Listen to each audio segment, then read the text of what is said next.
The Dead Pair Podcast is brought to you by the Elite Experience, Elite Shotguns, and is fueled by Fiocchi. Paul? Welcome to the Dead Pair Podcast, coming in hot with everything you want to hear about sporting clays. Guy Fieri. How are you, gentlemen? Thanks for having me. Anthony Matarese Jr., how you doing tonight? I'm doing pretty well. Welcome back, David Radulovich. That's a net positive 30 minutes. Brad Kidd. Corey Cruz. Thank you for joining us this evening. Now I feel awkward. With your hosts, Jason No Rambo more Red Bull for you. and Sean Alley. Woo, yeah! Christmas. Let's do it! Often imitated but never duplicated. It's the Dead Pair Podcast. And now, it's showtime. What's up, Mr. Large and in charge? Jason Rambo, how the hell you doing, buddy? It's been a while since we've seen each other face to face. You living down there in the South now. Oh, yeah, I'm just finding frog hair split three ways. Ooh, So, wow, that's fine. Yeah, That's really fine. It's a little toasty down here, that's for sure. But Yeah, we're starting. You're missing all that nice fall weather up here. It's finally starting to get nice and cool in the evenings, and got to put a little, sweatshirt or a jacket on early in the morning and late in the evening. yeah, that's the time of the year I usually lost a lot of laundry. I'd go to work with a hoodie on and a jacket or something, and then by noon it's all peeled off and down to a t-shirt. And Yep, running your air conditioner on the way home. right, yeah, I'd get in the truck and get halfway home, and realized I left my sweatshirt behind the seat of the dozer or whatever. So, but you doing any shooting? Yeah, went to the Airport Ridge tournament last weekend, and I think I'm going to bounce over to Eagles Nest this weekend just for something to do. Nothing major, just, shooting the local stuff. How about you?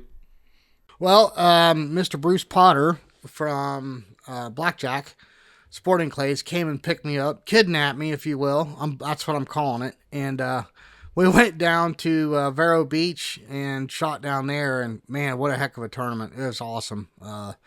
The only two events we shot were Super Sporting and the Saturday Main, but really good time. Had a lot of fun. Got to see Brian Palmer again, hang out with him and his wife, so that was good. Cool.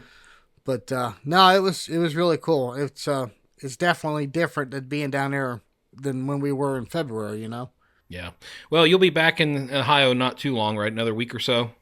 Yes, sir. I'll be back there, and then we're off to Nationals. Reminder for everyone, we will not have a podcast the week of the Nationals. We'll be releasing the Top Gun Shootout. I'm hoping we can get it released the next day, but we're going to record that and then release it because the cell phone reception is so bad there.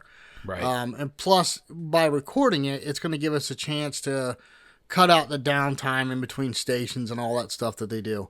So, right. But just a reminder, Sean and I will be recording that. However, Sean and I will be live from the Nationals.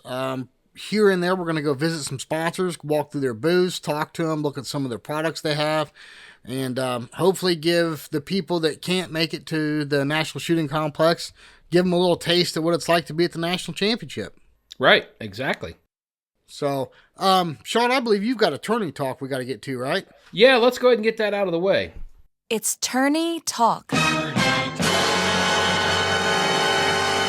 to you by Score Chaser. All right, this one's kind of a mouthful. The 38th Annual Ducks Unlimited Las Vegas Continental at Clark County Shooting Complex is now open for 2024. The shoot will be held March 13th through the 17th. Wow, that was a mouthful. I think Jules would have had to edit the crap out of that if I tried it. So. Yeah, I think I'm surprised I didn't tongue-tie myself about twice through that thing. So, Well, hey, this is kind of cool, man. We've got the dynamic duo of Blaize Whitehead and Shawn Kemeter coming on. What do you think about that, Sean? they're a couple of upcoming young guns. They're definitely lighting it up out there on the tournament circuit. Well, Sean's been around for a while. I remember seeing him at PSCA, and we're going to talk about some of that stuff, but Blaize is not too long at SCTP. I think about 4, maybe 5 years now. So, but he is definitely, they're both excellent shooters. And, well, I tell you what, Sean, let's just get him on and talk to him. Sounds good. The Dead Pair. All right, joining us on the phone, we got Blaize Whitehead and Shawn Kemeter. Blaize, Shawn, how you guys doing tonight? We're doing good. How about yourself? So let me ask you guys. So, Shawn, where am I calling you from? Or where am I calling you? I'm Pennsylvania. You're in Pennsylvania. And Blaize, where are you at? I'm from northeastern Pennsylvania as well. Okay, gotcha. And Jason's down in Florida, and I'm still stuck in Ohio, so we're all over the place here tonight. So I'm going to start with Shawn first. Shawn, tell us a little bit about yourself. Obviously, you said where you're from, when you got shooting, what class you're in right now, yada yada. Just give our listeners a little bit of background of yourself. All right. Well, I've been shooting for around 10 years competitively. I would say 13 years altogether with the shotgun at Blaize. Mm-hmm. I started when I was just a young kid shooting skeet with a side-by-side, fixed, full, double triggers, 20 gauge. Oh, Nice. gee, Merry Christmas. Nice. That's what my grandpa set me up with. He's a great guy. Some of you listeners might know him very well. He doesn't get around anymore, so most of the newer guys don't know him, but he was a fan favorite when he was in town. So I've been shooting for 10 to 13 years, and competitively, I went to college at Wendell University on a master class, and I like to say I was part of the PSCA Pro Tour back in the day. Okay. Very cool. All right. Well, Blaize, how about you, buddy? Give us the rundown on yourself. All right. I've been shooting for roughly about 6 or 7 years now. I've been doing the circuit for the past 3 or 4 years, and in master class. And I got started back in the day, me and my dad used to do a lot of pheasant hunting.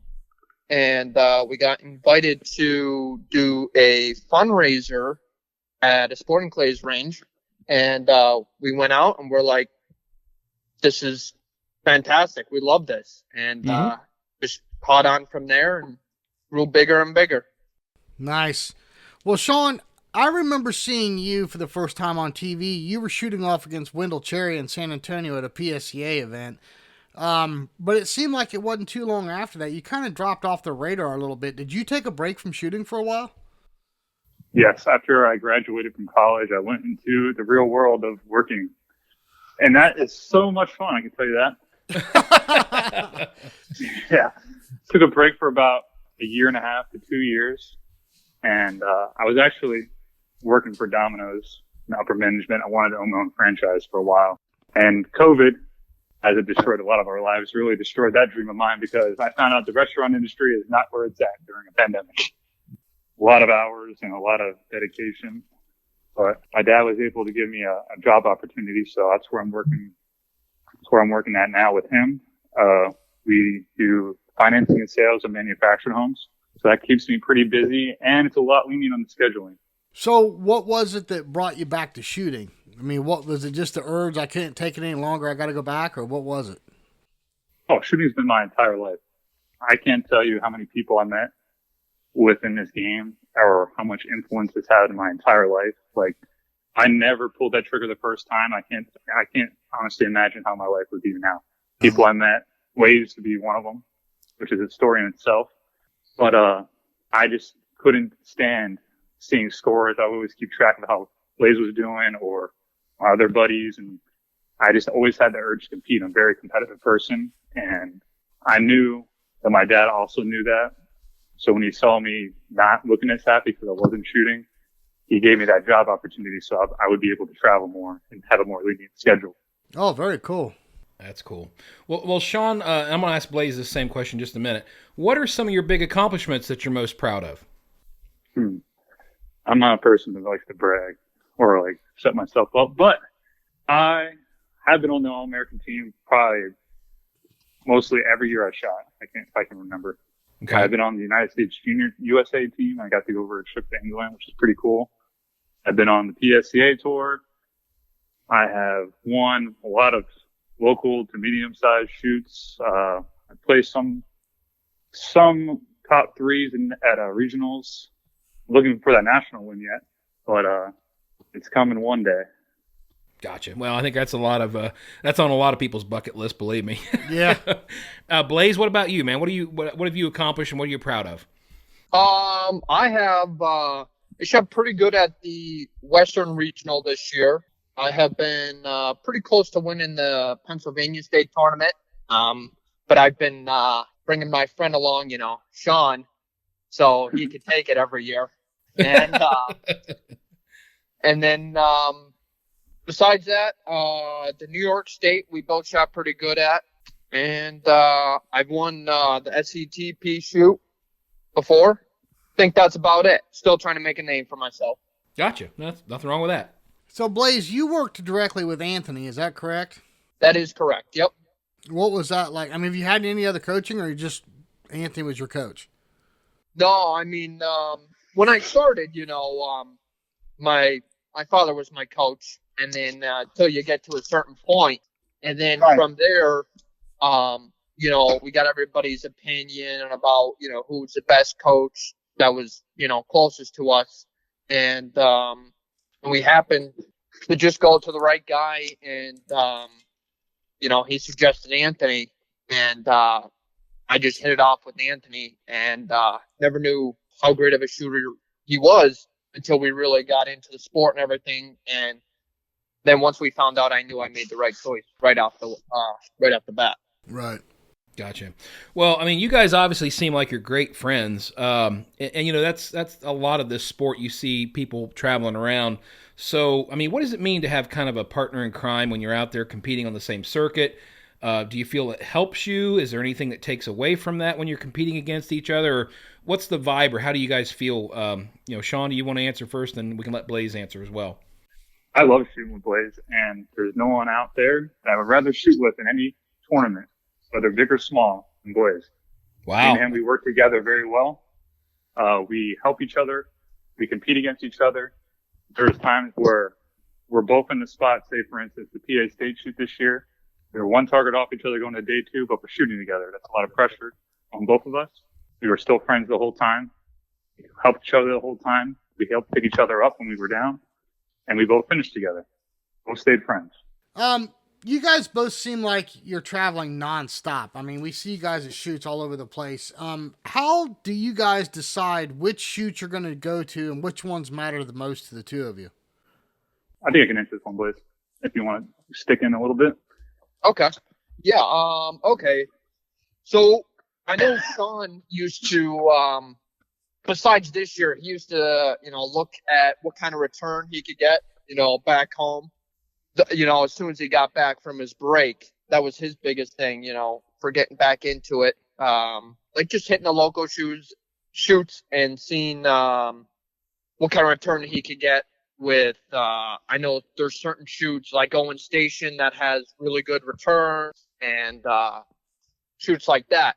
And then this year, I feel I got Shawn to branch out a little more and, travel a little more. And therefore, we've been able to hit some of the bigger ones, which is great. More of my goal to make a name for myself and to, who you shoot against is, the level you're going to stay at. So if you're at the highest level, you always got to be your best, and it's always going to push you to be better and better and better compared to possibly shooting back home and only having to get in that little bit better. Right. Well, that's well said. All right. Okay. I got to ask you guys, and I don't care which one of you wants to answer. What is it about Make a Break? I mean, you guys can always be found absolutely pounding targets over at Make a Break. I mean, any shoot we go to, there you two are. I mean, what is it that draws you guys to that game so much? Kind of embarrassing, I would say, but I know what the clubs can't control this, but most of the time the payouts are better at the Make a Break than it is winning the main event. So if you're trying to recoup your money, there's a good shot you can recoup it if you can win the Make a Break. There you go. For instance, like Anthony's at Northeast Regional, one of the best Make a Breaks. You get the Calcutta, you get good payouts, everything. That's a good way to have a nice side chunk of change. And I use that to reinvest in myself to go to like more shoots travel wise, like Arizona. So I don't have to go in my own expense pocket, I like to call it, for traveling. That's a good way to look at it. Yeah. But Make a Break's a good way to pass the time. It can get very expensive, and those the Make a Break crew, the official Make a Break crew, know me very well there. There's times where I get out of hand. And it becomes it's like a gambling problem. It's not even gambling. It's just more or less my pride at some points. For instance, I think the South Central Regional last year in Mississippi, I went down there with Amber and Blaize, and I said I was just going to shoot the main event and do the make or break. I'm getting the make or break. It was my first year back, like doing the whole like circuit tour, and I'm like, I want to win one of these things. I'm like, I'm going to do it. That's going to be like one of my events. I made it like one of my events, and I couldn't qualify to save my life. I was trying. I could hit every bird. I just couldn't put it together. I must have spent like $600-700 trying that. It got to the point where I figured out that make or break takes credit card because I ran out of cash. Brought to do it. So I had to go up to the club and pay them with the credit card and then buy my shell. So I was out of ammo as well. Oh, jeez. Wow. Yeah, it got pretty bad. And that's where I drew the line. I think I had a problem. Got to make like a group for this, make or break group. Oh my goodness. Blaize, any thoughts on the make or break for you, buddy? Yeah, for sure. Shawn made a lot of good points there, and another point or two I was thinking was it also helps with experience, not only payback, but if you're in a shootout or something, it helps with dealing under pressure, because you have all those people watching you. Mm-hmm. And in case you do get in a shootout, definitely you have an edge on the other person. And like Shawn said, with the money return, that definitely helps to reinvest in yourself. It also comes back to the point as I know some people, they check in to see, hey, who won the make or break? I know a lot of the like pros or really great guys don't always shoot it, but sometimes they do. And I'll have people the next day like, hey, great shooting on the make or break. Just trying to make a name for yourself. Gotcha. All right. Well, let me backtrack a little bit here. So, at this point in your career, do either of you guys, train, practice regularly? I mean, I would think you would. And if so, how often? And then also, what kind of things do you work on when training? I'll let Blaize go first. Okay. So I still get coached by Anthony Materace. I actually had a lesson yesterday with him. Okay. And I don't get as many lessons as I used to, but I try and, fill a couple in each year just in case I get through the year and I'm really struggling on a target, such as at the last regional, I struggled with a driven target. I've only seen that 3 times in my career, and it's been 3 times this year. So that's something new for me. We worked on that, and a few birds, I lacked confidence in, just to reassure myself. For the longest time, I was holding my gun real low and bending over and pushing the back of my gun up. So I was shooting over targets. So we're also working on me standing up and holding the gun more straight. Gotcha. All right, Shawn, how about you? This may come off a little surprising to most people, but if you're real close to me, I don't practice, especially like Blaize at all. What I call my practices, like since I work during the week, I can't get time away to go shoot targets at the local club or travel to M&M or any of the better sized clubs near me. So on the weekends, usually up north, we're lucky enough that we get a tournament, either 1 or 2 day tournament every weekend for most of the year, especially during the spring and summertime.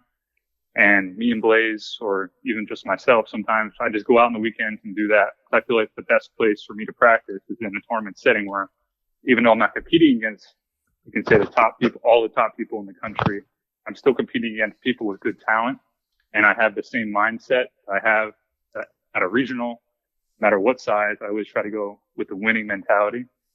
I'm very competitive. And also I found that active class money is a pretty nice way to pay for your shooting if you win.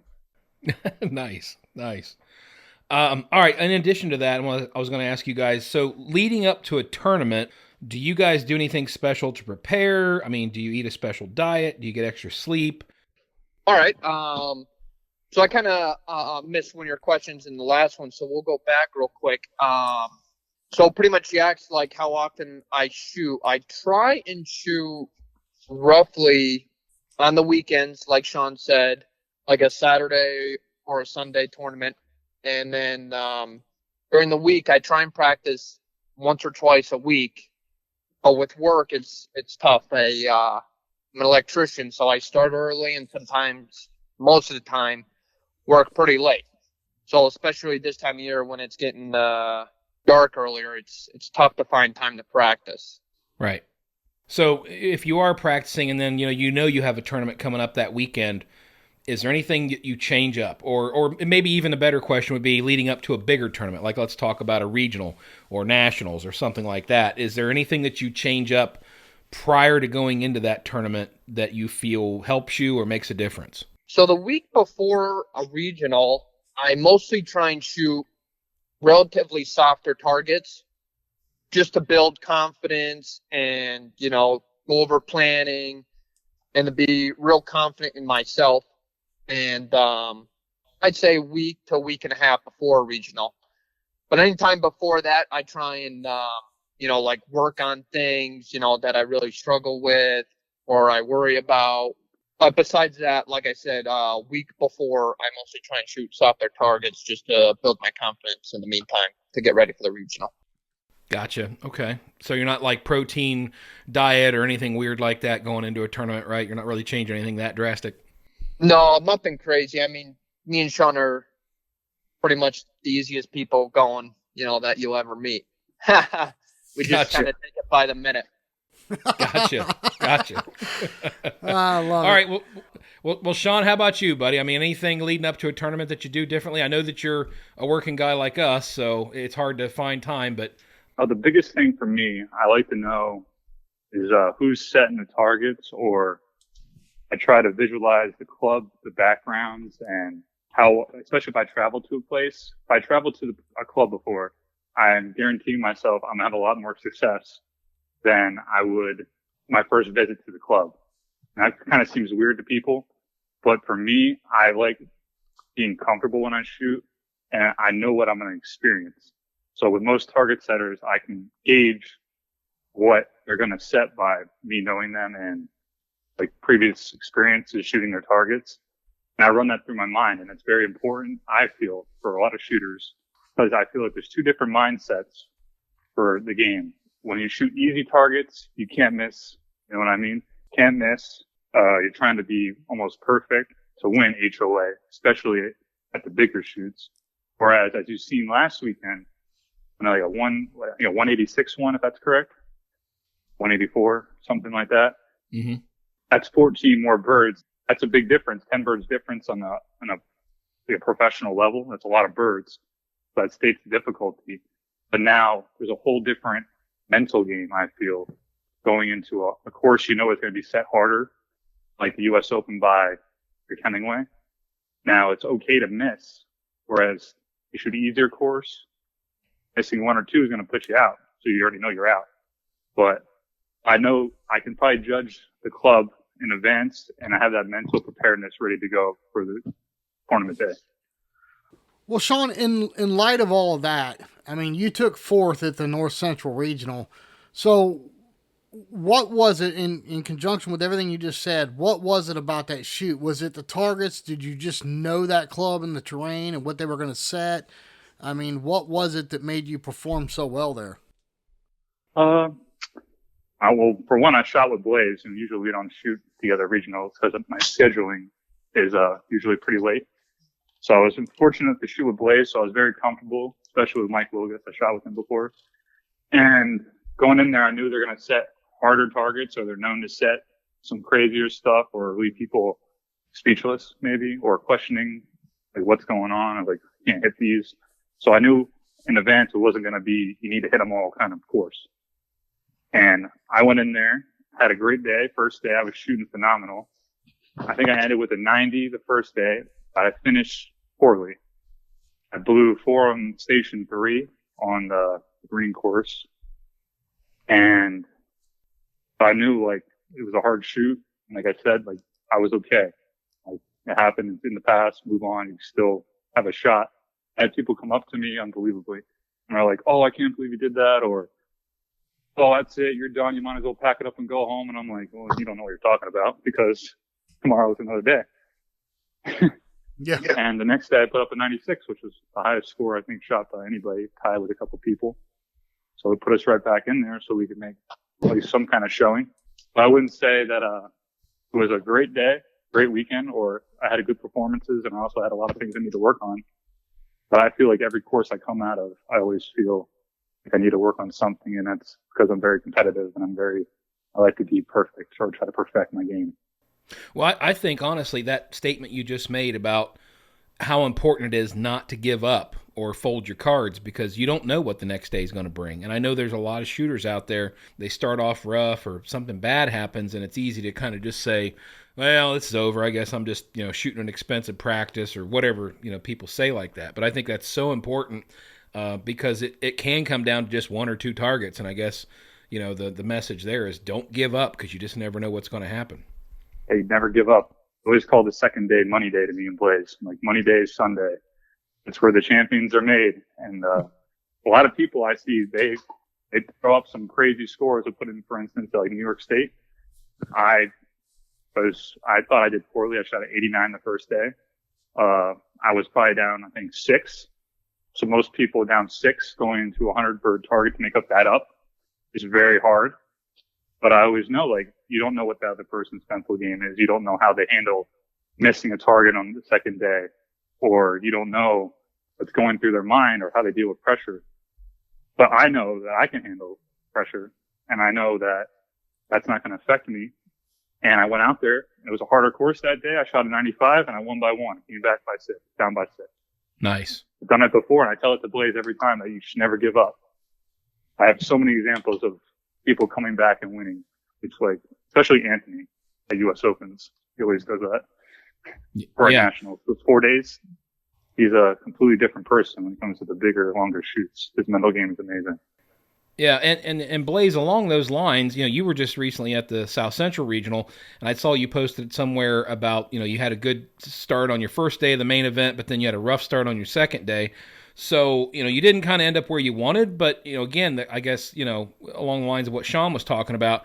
So how do you handle that when you're kind of in the midst of dealing with a frustrating performance? How do you keep on track, and how do you keep pushing ahead? Exactly. Like he said before, a big thing that I tell myself all the time is, even if it's the second day, and you already know the scores and everything, just never give up. And another thing I also tell myself is if I'm giving 100%, I feel like I'm giving 100% focus and I'm paying attention and trying my hardest, then that's the best I could do that day. And not every day you're going to be able to be on. You're going to have bad days. You're going to have good days and days in between. But a big thing for me is as long as you gave it 100% effort that day and you did, then you did your best that day. Yeah, and let the chips fall where they may. Yeah. That's very important, Exactly. what you said. There's one big thing I picked up in there that a lot of people have a struggle trying to grasp is the fact that it's okay to have a bad day. It's your competitiveness inside you that makes you feel bad. So that's a good thing to feel, because if you didn't feel like you have a competitiveness in you, why are you competing? Exactly. But you're going to have a bad day, and it's how you deal with that bad day that keeps you from having another bad day right after a bad day. That's very well said, Shawn. So, hey, I got another question here for you guys. Shawn, we'll start with you. As competitive as you are, I know you have goals. I mean, is there a big goal on your bucket list you can share with everybody?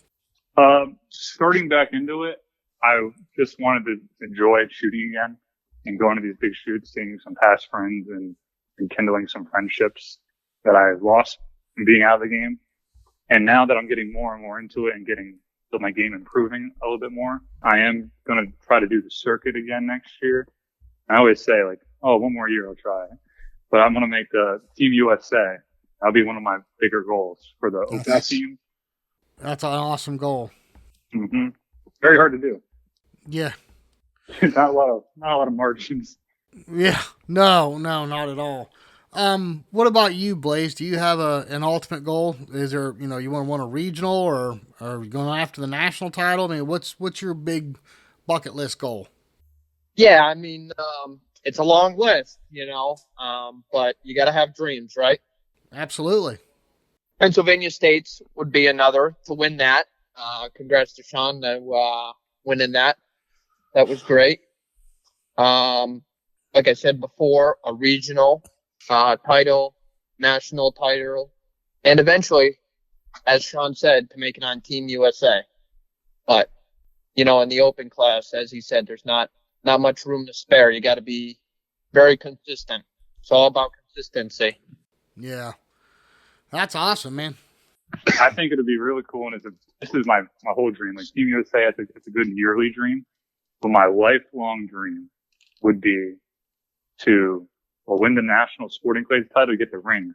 I like rings. I got a lot of rings in college. Those are only collegiate rings. I won the national sub-gauge overall ring sporting, but I like to get every ring possible, whether it's from trap, heat, all the gauges, and whatever ring and shooting you can get. I want to do all the disciplines. So as soon as I win the national sporting clays, however long that takes, we're going to sea. Oh, geez. You just go from one dark side to the next. Well, hey, listen, I know you guys listen to the show, and we do the rapid fire. I'm going to take Blaize, and then I'll let Shawn take you, Shawn. Shawn and Shawn, there we go. Blaize, all right, let's start this off. What gun do you shoot? I shoot a DT-11. 32-inch barrels? Yes, sir. Ported? Non-ported.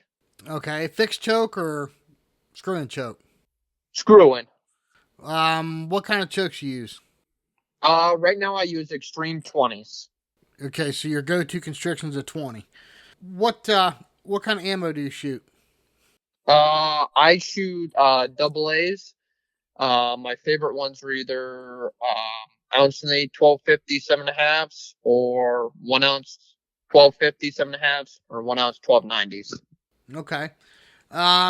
Next question here is vest or shell bag, and I know you're a bear pelt shooter, aren't you? Correct. Yep. That's all right. Good choice there. Glasses. What glasses do you wear? Peel glasses. Hearing protection? Just the I don't even know what they call them. What do they call them? The foam twisties? Yeah. Like the melted ones, the ones they put in your ear and Oh, okay, so they're custom fit foam. Oh, the fitted foams, yeah. Yeah. Okay, yeah. So then the last question here on the rapid fire is what's in your bag? What we're looking for is, something odd that you carry with you, and you can't fib on this one because your buddy's on the other phone here. So if you don't tell us, he's going to rat you out. I'm going to rat you out, Blaize.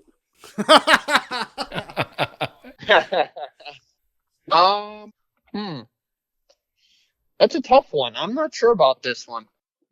What's in his range bag, right? Well, I mean, something odd, like the Lucky Rabbit's foot or something. You know what I mean? My water bottle. I always carry a water bottle. Oh my gosh, yes. And always drink water. Oh, I drink yes. like a water per station. I drink a lot of water. Wow, that's a good thing though. Ask him if he uses a trash can. No. This is on my golf cart. Ew, I take care of it at the end of the day, but man, do I have a lot of garbage by the end of the day. Oh, that's funny. Blaize's bad habits. Takes the shells out of the case here, the box, dumps them in his vest, puts the empty box back in the golf cart. Water bottles, trash in the golf cart. End of the day, I'm like, why is this like a dumpster? There's trash cans on every station, Blaize. Jason, I was just going to say they sound like me and you. I know, right? Younger versions. I put my empty boxes and my water bottles in Shawn's gear bag. Hey, for a while there, we were filling our garbage in each other's cars without us knowing. Yeah, we've done that too. It was great when he got a parking spot. Then I knew every day where he'd be. Yeah, I never knew what kind of car he drove. I couldn't get him back. Good thing I bought a rental car. All right, Shawn, well, your turn. Let's start off with your gun. What kind of gun do you shoot? I shoot a Zoe V-Sport, 32-inch barrels. Okay. How about your chokes, fixed or screw-in? Screw-in pure golds. I like everything pure gold. I've been a pure gold guy for many years, a shooter for them. Great family. What's your go-to constrictions when you're shooting? 2020s. 2020s. And All get right, how the shirts about... I want. 2020s are where it's at. Gotcha. So that's what you're most comfortable with.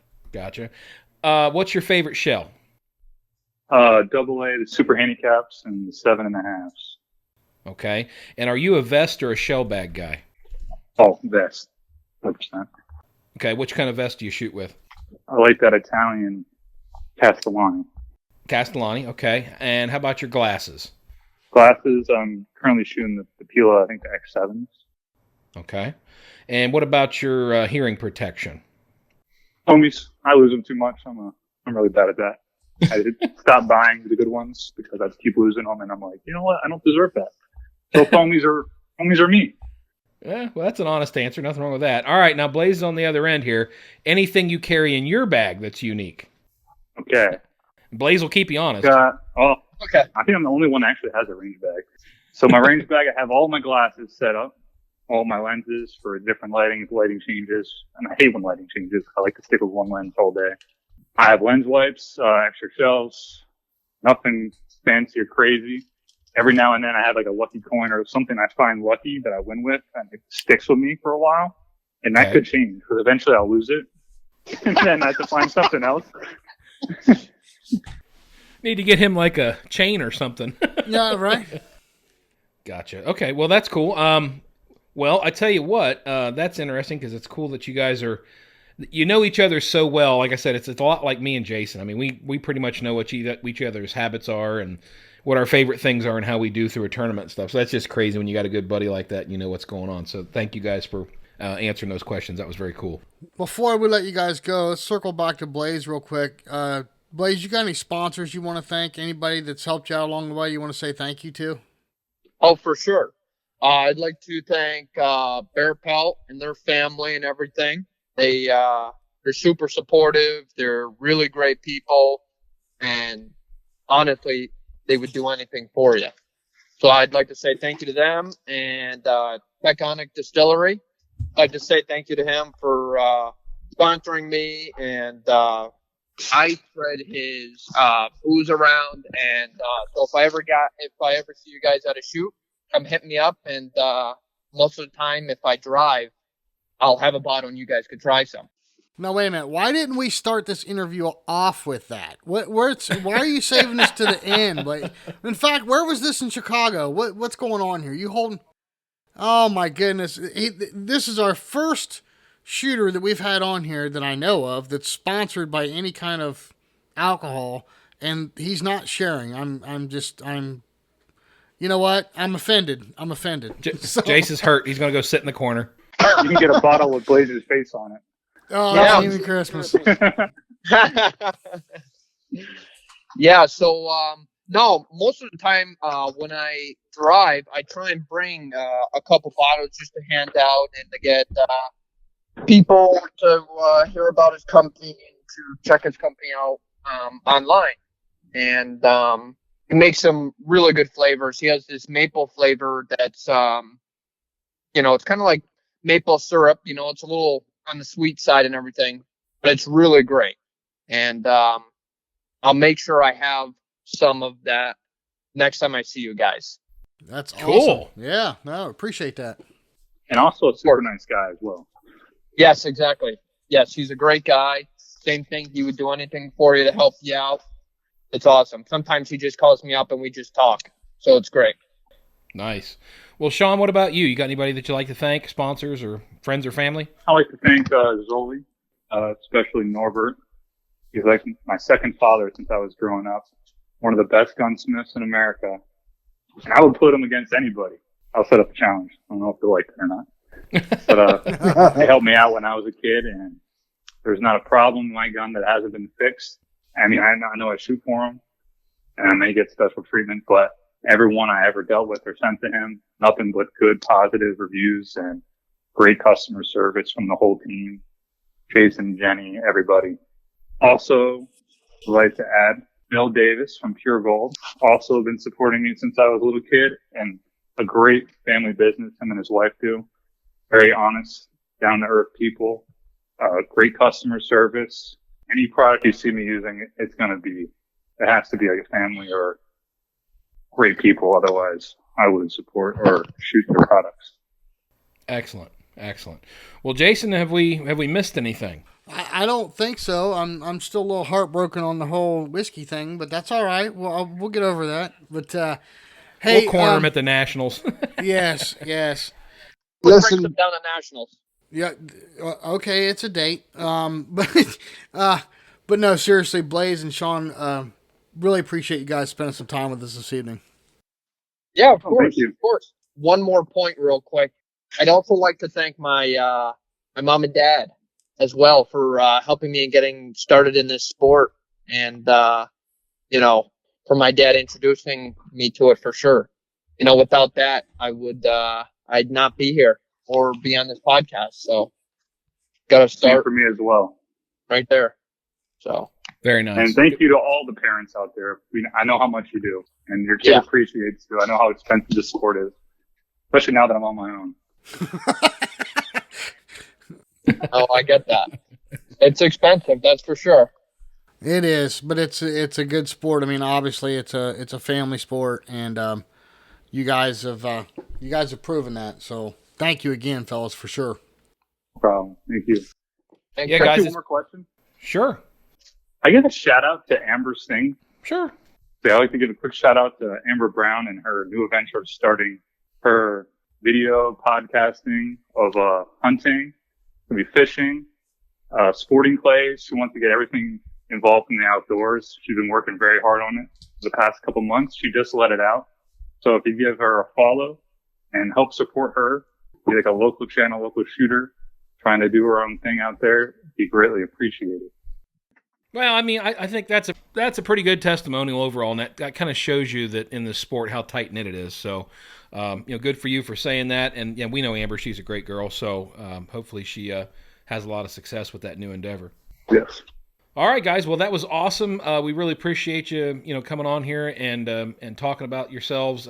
Look forward to seeing you down at the Nationals. You guys doing any of the Florida swing going into winter? You guys doing the Jack Links or the Vero Beach, or we're doing the Dead Pear Blast in early December?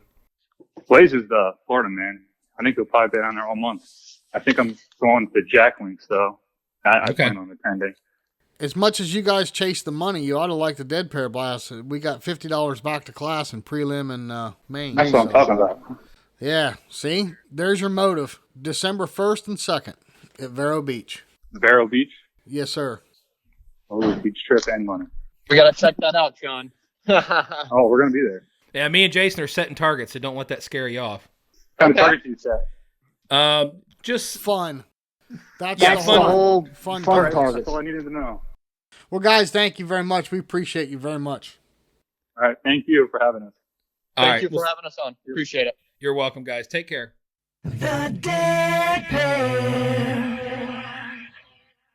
What do you think, Shawn? The dynamic duo of Shawn Kemeter and Blaize Whitehead. Yeah, those are some pretty cool guys, man. Kind of reminds me of me and you. Obviously a little younger. Yeah. And, that kind of thing. But other than that, yeah, they seem like two buddies. Well, so. the thing is goofy as they may come off, they are very serious when it comes to competing, and they both can get it done with a shotgun for sure. Oh, it sounds like it. Absolutely, it sounds like Well, it. it's kind of cool. We had a fellow sponsor in Bear Pelt with Blaize, and it's great companies like Bear Pelt and Elite, Fiocchi USA, RE Ranger, Atlas Traps, of course, Don Grant Mental Training, Vero Beach Clay Shooting, Rhino Chokes. Oh my gosh, how could we possibly forget Rhino Chokes? White Flyer Targets. Yeah, and don't forget Otopro. And Score Chaser. So Yes, and Score Chaser. So it's great companies like this that bring these guests to you week in and week out, and we can't thank them enough. I really hope that everyone is taking a minute. I mean, we've preached it. I mean, what are we on, Shawn? Episode 140 something now. I don't even know. It's been so many, I get lost in them sometimes. But week in and week out, we preach this. I hope you guys are taking a minute, guys and gals, and going and checking out these sponsors if you haven't already. Yeah, definitely. And I think the message tonight is, you got two buddies that go out shooting all the time. I mean, obviously they're out there to compete, and they are competitors, but they're having fun. That's the thing. They're out there having fun, and this is what they do for enjoyment. So good message. So what message can we send off of that, Mr. Alley? Well, I think it speaks for itself. I mean, and that's what we've been saying since the start of this podcast. You know, take somebody out there, get them a gun in their hand, show them what shooting sporting clays or any of the clay sports is all about, because the game sells itself. It's a lot of fun. I mean, you heard Blaize. He started off him and his dad going to a charity shoot, and bam, there they are. So I think that really is just the proof is in the pudding. It's a great sport, a lot of great people in it. And you're doing yourself a disservice if you don't bring more friends and more people that you know into the fold. That's right. That's right. Well, you know, another thing too, we've got something special coming up. I don't want to release the details of it just yet. It is definitely going to happen, but someone that listens to this show thought enough to give back, and we are very excited. We're going to be bringing you a raffle here soon for something very exciting, and yes, indeed. And I hope everybody goes and watches. What is that, Shawn? Probably about a minute, maybe a minute and a half long video at the most. Yeah, about that. Go. We're going to release all this. Next episode, we'll have the details lined out. Go watch the video. Watch what this man and his wife have done. Diehard Dead Pair listeners, can't thank them enough. But they found value in this podcast, and now they're giving back and they're helping. So we hope that everybody, the message that Shawn preaches every week is take someone new shooting and take them to a tournament. If you can't afford to give back to the sport somehow, you are doing just that by taking someone new shooting. Take your golf buddy or the guy that, you know, wants to go play billiards or something on a weekend. Hey man, let's try something new, you know? Yep, absolutely. You know, and that's the big thing. I mean, it's such a nice family. I mean, it's not a very big sport overall, like when you consider things like golf and stuff like that. But I keep saying it, and we've said it many times. We've met so many good people in this sport, and it's just full of great people to get to know. And you know, you never know who you're going to bump into at the next tournament. That's right. That's right. Hey, speaking of giving back, thank you very much to JD's Watch Repair, Jamie Dollner, for donating to the FETASC event at our Dead Pair Blast. Still looking for a few more sponsors to wrap that up. I would say you've got till about mid-November. Plenty of time left. If you want to get in on this, please reach out to us, or you can call Vero Beach Clay Shooting Sports directly. Talk to Ashley. She's our girl in command there that's handling everything. Hope to see everybody down there, man. It's going to be a fun time. I think we're nearing 100 people already, Shawn, that are signed up. Yep. But Brian told me there's a lot of local people down there that wait till the last minute. So my goal is to get that shoot to 200. It's an inaugural event, but we've already started making plans for next year. We haven't even thrown the first target of this one yet, and we're already starting the plans for next year. It's going to be even bigger, even better. So that's all right. Got to stay ahead of the curve, man. That's right. Stay ahead of the curve. So, well, Shawn Alley, until next week, my friend. We'll see you all back here on the Dead Pair Podcast. We'll see you next time on the Dead Pair Podcast. The Dead Pair Podcast is brought to you by Elite Shotguns and Vero Beach Clay Shooting and is fueled by Fiocchi USA. The Dead Pair theme song was written, arranged, and produced by Toby Tomplay. Special thanks to the following sponsors: Bear Pelt, Rhino, Oto Pro, Dawn Grant, Atlas Trap Company, RE Ranger, and White Flyer Targets.